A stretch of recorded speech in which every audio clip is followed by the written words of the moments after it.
இப்போ நம்ம எங்கன்னு பார்த்தீங்கன்னா டெல்லியில் ஒரு நாள் அந்த இதுவெல்லாம் முடிச்சுட்டு காஷ்மீரி கேட் பஸ் ஸ்டாப்பில் இருக்கோம். ஏன்னா இங்கேருந்து தான் நமக்கு வந்து வால்வோ பஸ் ஆக்சஸ் இருக்குது. நம்ம முன்னாடியே வந்து புக் பண்ணிட்டோம். ட்ராவல் பார்ட்னர் வந்து பார்த்திங்கன்னா நமக்கு லெட்ஸ் டூர்ன்ற கம்பெனி தான் வந்து நமக்கு வந்து இந்த 3 நாள் நம்ம சுற்றி பார்க்க போகிறதுக்கு தங்குறதுக்கு நமக்கான இண்டிவிஜுவல் காரு சைட் சீயிங் எல்லாமே அரேஞ்ச் பண்ணி கொடுக்குறது. நீங்களும் மணாலி இல்லைனா எங்கே வந்து அதாவது இந்தியா அண்ட் இன்டர்நேஷ்னல் எங்கே போகிறனாலும் லெட்ஸ் டூரை வந்து நீங்கள் வந்து அணுகலாம். ஸோ இப்போ வந்து பார்த்திங்கன்னா நமக்கு வந்து அவங்க தான் வந்து நமக்கு புக் பண்ணி கொடுத்துருக்காங்க. இப்போ 7:30 டிப்பாச்சரு ஃபஸ்ட்டு, அரையோடு அப்போ 8 மணிக்கு டிப்பாச்சரு. அதனால் இப்போ நம்ம வந்து கீழே போக போகிறோம்.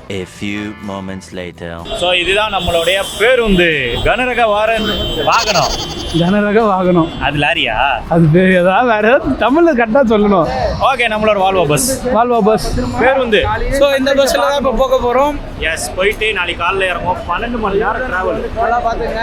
இந்த ட்ரிப்பை நமக்கு கூட ஃபுல்லாக ட்ராவல் பண்ணும்போது லெட்ஸ் டூர். ஏன்னா பேக்கை கீழே போட்டுலாம் மேலே எடுத்துக்கலாம். பேக் வந்து பேக் கீழே வச்சிடலாம். வேறு இது மாதிரி கழுத்துக்கு எடுத்துக்கலாம். என்னென்ன எடுக்கணுமோ எடுத்துக்கோ. ஸோ வந்து இதுதான் நம்மளோட பஸ்ஸு. சூப்பராக இருக்குது. ஆக்சுவலி பார்த்தீங்கன்னா லெட்ஸ் டூர் வந்து சூப்பராகவே நமக்கு பஸ்ஸு ரெடி பண்ணிட்டாங்க.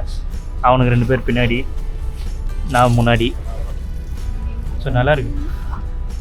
நம்ம குளிராமல் இருக்கிறதுக்கு பிளாங்கெட்டும் வேறு ஃபஸ்ட்டு கொடுத்துட்டாங்க. வந்தோடனே பேக் வந்து கீழே வைக்க இடம்லன்னு மேலே உட்காந்தா நம்ம பேக் ரொம்ப அதோட பெருசாக இருக்குது. ஸோ அதனால் கால் கட்டியில் வச்சிட்டேன். பார்த்துக்கலாம்.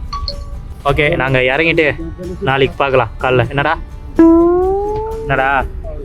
அவன் வரமாட்டான், சேர்த்துட்டான்.